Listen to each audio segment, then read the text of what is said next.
নমস্কার বন্ধুরা, welcome to বাঙালিয়ানা। কাল ছিল রথযাত্রা। জগন্নাথ দেব, সুভদ্রা এবং বলরাম যাবেন জয় বাসুদেবে। জগন্নাথ। আর এই যে আমার বোনজি, ইনিও বেরিয়ে পড়েছেন রথ নিয়ে। বৃষ্টি বই বললো না, কানটা পুরো জুড়িয়ে গেল। ওকে দেখে মনে হচ্ছে যদি আবার পেতাম শৈশবটা ফিরে, কি ভালোটাই না হতো। দিদা, দাদু, ঠাকুমা সবার সাথে বেরিয়ে পড়তাম, বেশ ভালো লাগতো। ওর এত প্রশ্ন। আর এই যে দেখুন, জগন্নাথ দেবের সামনে একটি মিষ্টি রাখা ছিল, ও তুলে গালে পুড়ে দিয়েছে।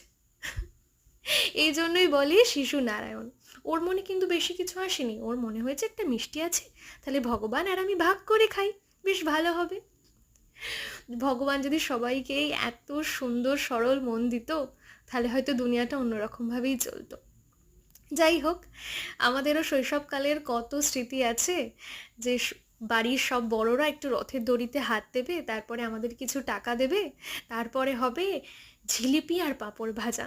এই যে দেখুন কত বাচ্চা বেরিয়েছে, কি সুন্দর মনোরম পরিবেশে বাচ্চাগুলো রথ নিয়ে যাচ্ছে, দেখেও ভাল লাগছে। যাই হোক, ভগবান সবাইকে ভালো রাখুক।